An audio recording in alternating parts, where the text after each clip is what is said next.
안녕하세요, 박영준입니다. 오늘 요거 여러분들 아주 중요한 얘기, 토지보상에 대해서는 제가 할 얘기는 정말 많거든요. 근데 토지보상을 공부하려면 딱 두 개의 교재를 보면 돼요. 세 개 정도 되는구나. 공익사업을 위한 토지 등 취득에 관한 보상 법률이 있거든요. 그 시행규칙에는 웬만한 것들이 다 나와 있고요. 여기 취득에 관한 시행규칙 있죠. 여기에는 뭐 각종 용도 지역별 아니면 지목별 그렇게 이제 대부분 다 나와 있습니다. 이것도 한번 읽어보시면 도움이 많이 될 거고, 그 다음에 이제 제가 그 강의하는 교재, 요거 두 개. 요 두 개는 사실은 저도 어렵게 구한 거라, 좀 이렇게 공개를 제가 잘 안 해요. 공개를 잘 안 하는데, 어쨌든 요거는 여러분들 반드시 법조문하고 틀리고, 하는 것들이기 때문에 이대로 대부분 평가를 하거든요, 사람들이요. 이대로 평가를 하는데, 요 두 가지는 제가 좀 기분 좋으면 나중에 한번 좀 보내드리기로 하고, 정말 이게 미불용지, 무허가 건축물이 있는 건물들, 그 다음에 불법 형질 변경된 토지, 쓰레기 매립장, 사도부지, 하여간 50개 정도의 그 관련된 사항들이 여기 다 나와 있어요. 이렇게요. 50개 정도 된 사항들이 여기에 다 나와 있는데, 그래서 이제 그런 이런 2분의 1, 2분의 1, 4분의 1, 4분의 1, 7분의 1, 제가 저번 시간에 10분의 1짜리도 있다고 했죠. 이런 것들, 하천구역에 포함된 것들, 막 이런 보상 선례가 많이 나와 있습니다. 요것은 제가 좀 토지 수용을 공부하시는 분들한테 목장용지, 그다음에 종교용지, 잡종지 평가, 이렇게 묘지, 제가 지금 묘지는 해드렸죠. 그다음에 이제 선화지, 이런 것들 좀 많이 해드렸는데, 이걸 정말 좀 공개를 해서 여러분들이 좀 이렇게 공부를 하기를 좀 바라는데, 좀 이렇게 좀 아까운 거라 사실은, 좀 공개하기가 좀 그래요, 저도요. 그래서 제가 이제 결정 내린 건, 요 두 개의 교재는, 이거 어딨냐. 좀, 잠깐만요. 제가 오늘 강의할 내용이 여기 있었는데, 여기 있다. 요 두 개의 교재는, 제가 이제 10월 말이나 11월 말에 우리 그 블루오션 교재를 구매하신 분들에게만 제가 따로 송부할 예정이에요. 사실은 요것만 공부해도 웬만한 토지 수용들, 지목별로, 용도지역별로, 그 다음에 각종 특수물건, 아까 제가 보여드렸죠? 특수물건별로, 다 정리를 해놨고, 그리고 이제 감정평가, 제가 항상 농담으로 얘기하잖아요. 감정평가, 도 모르면서, 수용감정도 모르면서 학원에서 떠들고 있다고. 그래서 개피 본 사람들 정말 많아요, 여러분들. 이 두 개의 교재는 반드시 보셔야 돼요, 여러분.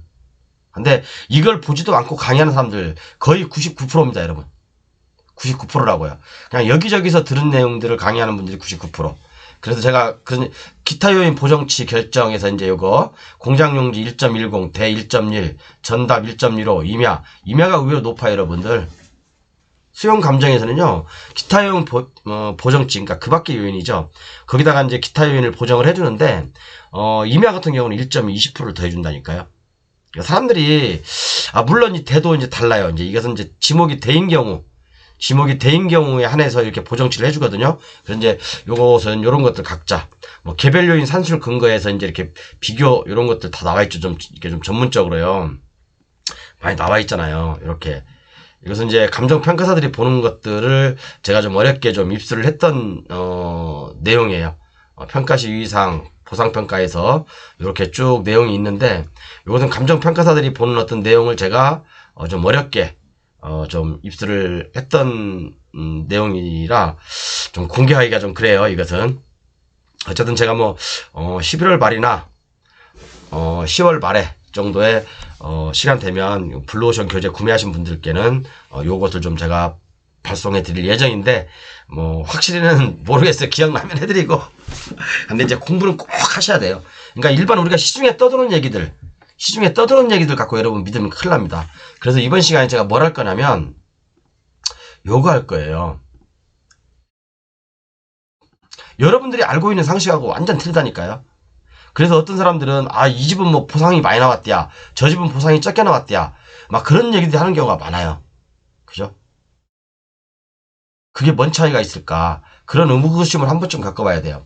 그래서 오늘 제가 토지 수용 필수 시청해서 토지 소유자와 지상 건축물의 소유자가 다른 경우 토지 수용 분가는 어떻게 되는 건가? 제가 전번 시간에는 요거 보여드렸죠. 제 유튜브 요거 묘지인 토지 수용감정, 법정이상권과 수용감정, 국어인 수용감정 이렇게 했는데 이번에는 토지 소유자는 A고 건물 소유자는 B야. 그럼 이 토지 감정을 어떻게 할 것인가? 제가 말씀드렸죠. 묘지인 경우는 그 법원 경매에서는 마이너스 30% 정도 저감해서 감정을 하게 되는데 실제 수용 감정은 30% 저감하지 않는다. 그렇지만 법정지상권은 케이스마다 다르다고 했어요. 제가요. 어제 말씀 안 드렸나? 법정지상권이 성립하는 수용 목적은요. 케이스마다 달라요. 케이스마다 다릅니다. 이건. 그래서 우리가 수용 예정지에 있는 법정지상권 성립하는 물건 아니면 또는 성립하지 않든 성립하든 건물이 있으면 타인 소유의 건물이 있다면 그죠? 요것은 한 번쯤 체크를 해보셔야 돼요. 잘못하면 여러분들 손해를 막심하게 볼 수가 있어요. 이 토지를 낚시를 받는 분들은. 그러니까 사람들은 이것도 모르고 이런 강의는 대한민국 제가 처음 할 거예요. 오늘 이거. 그래서 이제 저희가 그랬죠. 법정지상권이 성립하든 안 하든 법정지상권이 성립하든 안 하든 타인의 소유의 건축물이 있으면 법원 감정은 20%에서 30% 저감해서 한다. 그렇지만 토지 수용 가격은 그렇지 않다라고 얘기했죠. 그렇지 않다라고 제가 얘기했습니다. 그죠? 그런데 예외가 있어요. 다를 경우는 그죠? 이게 어제 제가 좀 이렇게 설명이 좀 잘못됐는데 법정지상권이 성립하든 안 하든 토지가 A, 건물이 B다. 그럼 이 토지의 영향을 많이 받습니다. 이것도 수용 감정도요. 그런데 뭐 이 법원처럼 20% 30% 저감돼서 감정하는 게 아니라 비슷해요. 비슷한데 이 건물의 가치만큼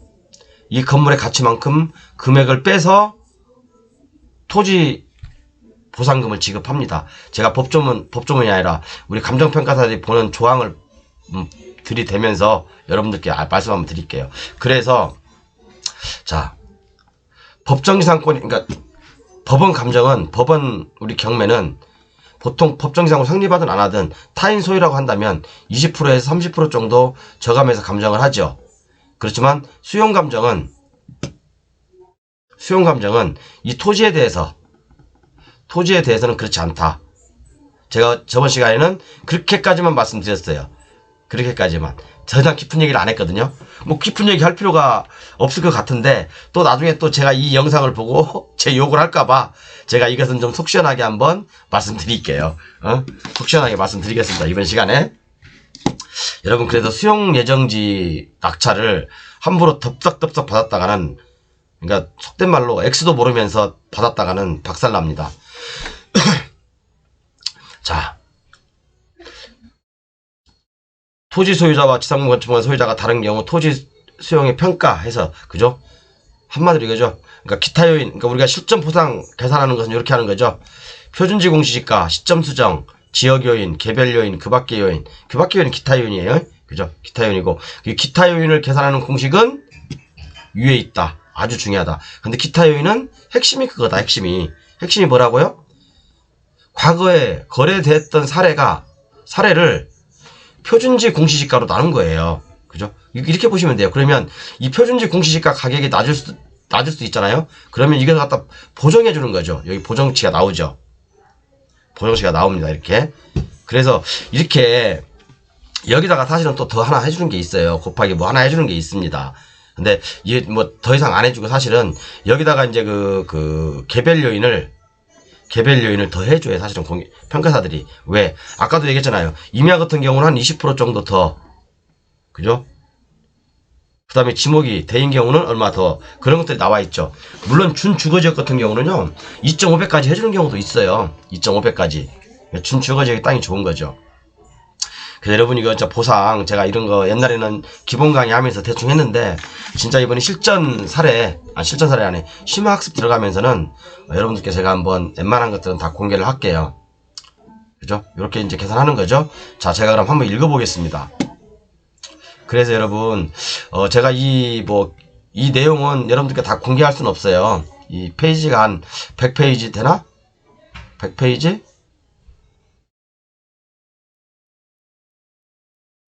56페이지인데 56페이지로 이루어진 거거든요. 근데 정말 중요합니다. 이게 정말 중요해요. 이 안에, 이 내용 안에, 여기 안에 다 들어있어요. 56페이지 안에 한 100개의 사례가 평가를 어떻게 해야 된다, 그런 게 다 들어있습니다. 그래서 일단 뭐 사실은 법조문 아무 읽어봐도 소용없고, 사실은 개략적인 것만 알지 실질적으로 구체적인 건 모른다. 자, 제가 한번 읽어볼게요. 제 교재를 보면서 읽어보겠습니다. 뭐 똑같은 내용이에요. 제가 여기에 있는 내용을 제 교재로 옮긴 거예요. 이렇게요. 그럼 실질적으로 원본을 볼까요? 자, 중요합니다. 여러분 잘 들으세요. 토지 소유자와 지상 건축물의 소유자가 다른 경우 토지의 평가를 어떻게 해요? 물론 건축물의 평가는 간단하잖아요. 그죠? 건축물의 평가는 제가 말씀드렸잖아요. 뭐 경매 감정이나 수용 감정이나 비슷해요. 거의 차이 안 납니다. 그죠? 경매 감정이나 수용 감정이나 건물의 감정은 비슷하다. 그죠? 그렇지만 이 토지가 문제잖아요. 자, 토지가 이렇게 있어. 이게 경매사령관 거야. 그리고 이것은 예를 들어서 뭐 강동열 사장님 거야. 강동열 사장님 거. 자, 그러면 자, 이제 내가 토지를 수용을 받아야 될 거 아닙니까? 이거 경매사령관이. 그죠? 자, 그러면 한번 읽어볼게요. 토지 소유자와 지상 건축물의 소유자가 달라. 그죠? 다르죠? 지상 건축물을 평가 의뢰자의 요청이나 지상 건축물 요거 평가 의뢰자의 요청이나 법 시행규칙 33조 2항의 단서에 따라 거래사례 비교법으로 평가하는 경우. 그죠? 토지를 수용을 받는데 이 건축물 소유자도, 그죠? 어차피 건축물이 부서질 거니까 강 사장님도 당신께서 가지고 있는 건축물에 대해서 평가 의뢰를 할 거 아닙니까? 그죠? 그죠? 평가 의뢰를 하시겠죠. 지상 건축물이 있는 토지에 대한 평가는, 그죠? 지상 건축물이 있는 이 토지에 대한 평가, 당의 토지에 대한 나지 상태의 적정 가격에서, 그죠? 원래 이게, 그러니까 말 그대로 평가 가격에서, 우리가 이제 감정평가사들이 평가를 했을 거 아닙니까? 보상 가격을. 여기서 그 지상 건축물이 당의 토지의 사용, 수익, 처분 등이 영향을 미치는 불리한 정도를 고려한 가격으로 평가하되 평가서에 그 내용을 기재한다 라고 되어 있거든요. 다시 말해서 지상 건축물의 거래사례 비교법에 따른 평가 가격에서 그 지상 건축물을 이전비 또는 취득 가격으로 평가한 경우에는 평가 상당액을 뺀 것을 그 지상 건축물이 당의 토지의 사용 수익 처분 등에 영향을 미치는 불리한 정도로 볼 수 있다. 뭔 말인지 알죠? 이전비는 당연히 줘야 되고, 이전비도 당연히 빼야 되고, 그죠? 취득 가격으로 평가한 경우, 그죠? 이 건물을, 그죠? 지상 건축물을 취득 가격으로 평가한 경우에는 평가 상당액을 뺀 것을 그 지상 건축물이 당의 토지 사용 수익 처분 등에 영향을 미치는 불리한 정도로 볼 수 있다. 그거거든요. 그러니까 다른 경우에는 이것도 역시 토지도 영향을 받는다. 그거죠. 그러니까 뭐 이 감정평가처럼, 뭐 우리가 이제 법원 감정평가처럼 그렇게 많이는 저감이 안 돼요. 많이는 이제 마이너스는 안 되고 일정 금액 이상은 마이너스 될 수 있다. 그런데 그 비율은 감정평가사들의 어떤 개별적인 차이입니다. 이해 가셨나요? 잠깐 중지해 볼게요. 그러니까 결론은 뭡니까? 토지가 이렇게 있어. 이게 경매사령관 거고, 이게 강동열 사장님 거야. 강동열 사장님께 낙찰받아서 이제 건물을 낙찰받으셨어요. 예를 들어서. 그죠? 예를 들어서 수용 예정지에요. 건축물이 나와 있는 경우도 대박일 수가 있고요. 여러분들. 이렇게 토지만 나와 있는 거. 그러니까 건물은 제외, 토지만 매각인 경우에는 오히려 마이너스일 경우도 있다는 얘기예요. 그래서 잘 보셔야 돼요. 물론 법원 감정에서는 이 건물로 인해서 제한받는 가격은 한 마이너스 한 20%나 30%. 그래서 이 마이너스 20%나 30%가 이 건축물을 감정했을 때 가격인지 아닌지도 한번 따져봐야 되겠죠. 왜 이 가격대로 감정이 시장에서 나는 더 낮게 낙찰을 받으면 오히려 이익이지만, 내가 만약에 뭐 수용 이거 뭐 계산해서 막 더 높게 받아버렸다. 그러면 꽝이죠, 꽝. 오히려 손해죠, 손해. 이해 가시죠? 그죠? 사용 수익 처분 등의 영향을 미치는 불리한 정도로 볼 수 있다라고 되어 있는데, 감정평가액, 그죠? 이 건물의 감정평가액이, 그러니까 결국에는 그거예요. 감정평가를 뺄 수 있다 이거예요. 그죠? 뺄 수도 있다. 토지 감정에서. 그래서 여러분 만약에 이런 거 낙찰받으면 어떻게 해야 되겠어요? 건물 소유자하고 합의를 잘 봐서 건물을 사버리는 거예요, 내가. 그죠? 추가적으로 사버리는 수가 있죠. 그러니까 빨리 진행해야 되죠. 만약에 수용 예정지라고 한다면 빨리 진행해버려야죠. 그죠? 한 명으로 만들어버려야죠, 한 명으로. AA 이렇게 만들어야죠. 먼저 안 그러면 잘못하면 이 사람이 좀 높게 낙찰을 받았다. 잘못하면 손해를 볼 수 있다. 이해 가시죠? 그래서 여기 한번 해봤고요. 그러니까 이게 여러분들 이게 좀 계산을 좀 잘해야 되는 게 뭐냐면, 자 볼게요. 자 이게 법원 감정이야, 법원 경매야. 근데 이건 수용이야. 그죠? 법원 감정에서는 통상 20%나 30% 정도 저감하죠. 근데 수용 감정에서는 뭐라고 했어요? 이 건물이 타인의 소유 거라고 한다면 이 건물 가격을 뺀다고 그랬죠. 여기서 이 토지 가격에서 건물 가격을 빼야 된다고 했죠. 그러면 내가 낙찰을 받고자 할 때는 토지 가격에 적정한 가격을 우리가 산출하는 거 알죠, 여러분들? 그죠? 대충 산출하는 거 아시니까 이 토지 가격에서 이 건물 감정 가격을 한번 빼보는 거예요. 빼봐서 적정 가격보다 낮게 낙찰을 받아야 되겠죠. 그래서 요즘은 이게 국가가 정말 똑똑해요. 여러분들 뭐 진짜 그린벨트로 묶어놓고 그린벨트 안에 보상 평가 선례도 있어요. 여기 다 있습니다. 그건 제가 나중에 말씀드릴 거고요. 그래서 이런 것들 하면 반드시 수용 예정지의 경매, 법정지상 성립하든 안 하든 이런 것들은 반드시 봐야 된다. 제가 전 강의에서는 그냥 토지 별도, 건물 별도 이렇게 보상을 하긴 하는데, 자, 토지에 대해서는 구체적으로 남들이 하는 데까지만 얘기를 해놨어요. 근데 또 이제 그거 가지고 또 시비가 있을까봐 제가 좀 더 구체적으로 좀 더 깊이 말씀을 드린 거고, 아마 여기까지 이렇게 얘기한 사람은 없을 겁니다. 여기까지 얘기한 사람들은 아마 대한민국에 제가 봤을 때는 없는 걸로 알고 있어요. 일반 학원이라든가 뭐 유튜브에서 떠드는 강사분들, 특히 수용 강의하는 어떤 그런 분들 몇 분 계시죠? 근데 그분 전문가들도 계세요. 특히 감정평가사분들은 전문가분들이거든요.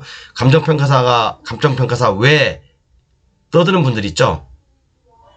개인적으로 유튜브 유명세를 탄 사람들, 그 사람들이 감정평가사 외에 떠드는 분들은 그 사람들 말 믿으면 안 됩니다, 여러분. 큰일 납니다. 모든 건 문서 안에 있고 이 문서대로 해야 되는 거예요. 그죠? 그래서 우리가 감정평가를 많이 받으려면 방법은 여러 가지 있어요, 사실은요. 방법은 여러 가지 있는데, 그걸 제가 뭐 이런 공식적인 자리에서 다 말씀드릴 수는 없고, 뭐 하여간 여러 가지 있습니다. 오늘 이렇게 간단하게 한번 짚어봤고요. 이거 진짜 이게 너무 중요한 내용들이 많아서, 이게 좀 이렇게, 그죠? 이거 한번 읽어보면 정말 좋은데, 그러니까 많은 사람들이 알았으면 좋겠는데, 좀 공개하기가 좀 그래서 저도 어쩔 수가 없네요. 죄송합니다. 이것은 제가 이제 틈나는 대로 계속해서 한 10편에 걸쳐서, 지금 7편이니까 8편, 9편, 10편 3회에 더 걸쳐서 한번 방송하는 걸로 그렇게 한번 요 교재에 대해서는 마무리하겠습니다. 감사합니다.